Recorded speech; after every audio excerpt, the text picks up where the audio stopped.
Welcome to Revolutionary War Rarities, the podcast of the Sons of the American Revolution.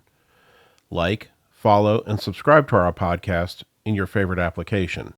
You can also follow our podcast at fastfunhistory.com. For education resources provided by the National Society Sons of the American Revolution, go to education.sar.org.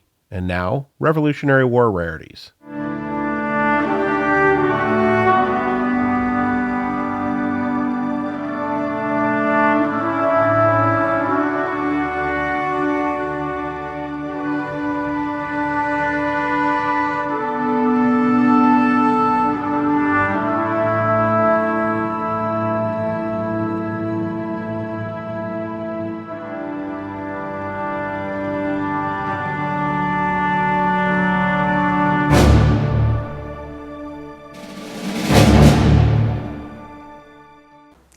Some more crazy trivia. Welcome everyone. Thank you for joining us today for Season 2 of Revolutionary War Rarities. My name is Jim Griffith. And my name is Jim Maple. And Jim Maples, once again, we are in a very special place. Like we were in the last episode. It's a very recognizable place.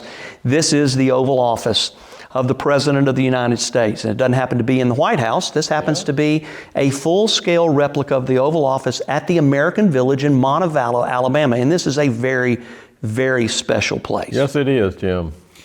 So, first of all, we want to thank the American Village for having us here today. We're going to be filming numerous episodes from numerous different locations within this property. So for the foreseeable future, the people are going to be watching episodes that were filmed here at the American Village, and we're going to provide more information on the American Village towards the end of this podcast. So please stay tuned for that. All right, Jim, today the episode will focus solely on the crazy facts that few people know about the Revolution. There will be more episodes just like this one, but we are going to be providing lots of little tidbits of unknown data today. Well, that's right. Without further delay, Jim, here is the first one. Did you know that Abigail Adams was the cousin to Dorothy Hancock, wife of John Hancock? And furthermore, did you know that John Adams and Abigail Adams were actually third cousins? One more thing. John Adams, son of John Quincy Adams and grandson of John and Abigail Adams, married his first cousin. In many states, that's not even legal anymore. There was a lot of that happened back then, it seems like. There were so many founding fathers that were related to each other. We actually did an episode earlier in Season 1 on the crazy relationships of those founding fathers. All right, so now this particular fact is not associated with the Revolution, but to me it's still an interesting fact. There is another president who married his own cousin, and that was Franklin Delano Roosevelt. That's right, Eleanor Roosevelt's maiden name was Roosevelt, so she was Eleanor Roosevelt, and her uncle was Theodore Roosevelt, and he was the individual that gave her away in the wedding to Franklin Delano Roosevelt. All right, so now back to the Revolution. We all know that one if by land, two if by sea was a saying created by the poem Paul Revere's Ride by Henry Wadsworth Longfellow. Yeah. So the lanterns were lit and displayed in the steeple of the Old North Church in Boston. But do you know the names of the individuals who actually placed the lanterns in the church steeple? Well, we don't know for sure the names of those individuals because no one was really willing to claim it at the time, because if they had claimed it, they would have been guilty of treason. Yeah. But it is believed that the two individuals that hung those lanterns were the church sexton named Robert Newman and Captain John Pulling. Now, no one claimed responsibility for doing that because they would have been committing treason against King George III. But later, after the war, people were more willing to claim what they had done.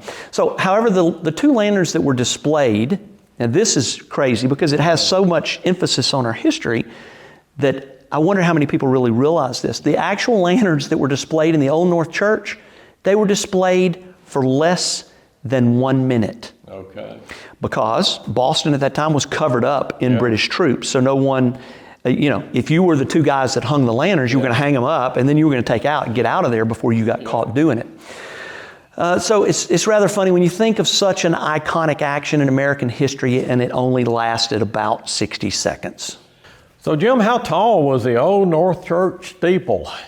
It was 175 feet tall. The old North Church was built in 1723 and is today the oldest surviving building in Boston. So we all know that John Hancock was the first signer of the Declaration of Independence, but do you know who was the first to sign the Constitution? Well, Jim, that would be George Washington. Well, did you know that George Washington survived all kinds of diseases? Yeah. He had tuberculosis, dysentery, pneumonia, malaria, smallpox, and diphtheria. In the Battle of the Monongahela, Washington had 2 horses shot out from underneath him and 4 musket ball holes in his jacket. All right, here's some more. What was the hornet's nest? You know, we hear about the hornet's nest from time to time. There's been books written about the hornet's nest, certainly.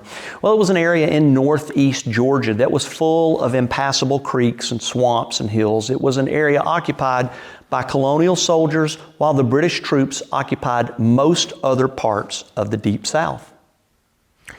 Jim, another term commonly used was privateers. Well, what was a privateer? Well, a privateer was a private individual engaged in maritime warfare.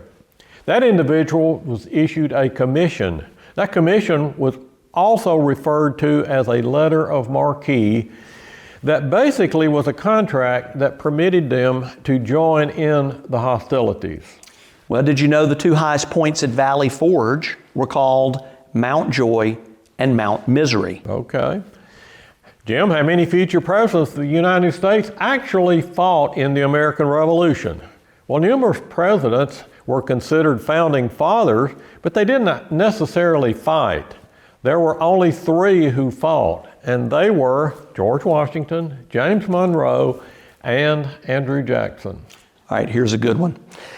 Did you know that Paul Revere was not only a silversmith, but also a dentist?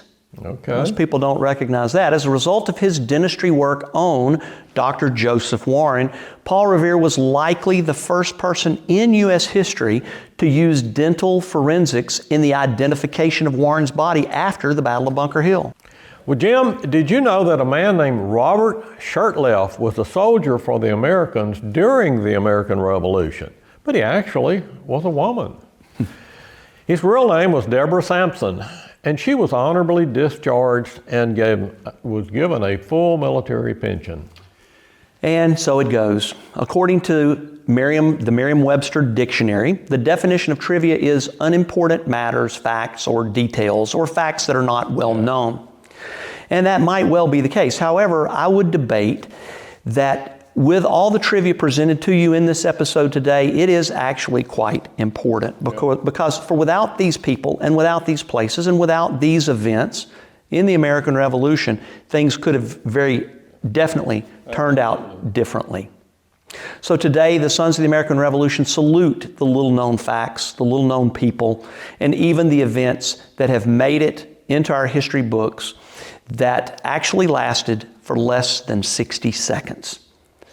We are thankful for each of these facts and pledge to remember them as part of our history and the founding of our country. And that, my friends, is a Revolutionary War rarity. My name is Jim Griffith. And my name is Jim Maples. And we thank you for joining us today. And please be sure to join us for the next episode of Revolutionary War Rarities. This has been a production of the National Society, Sons of the American Revolution, www.sar.org. Where does your American story begin?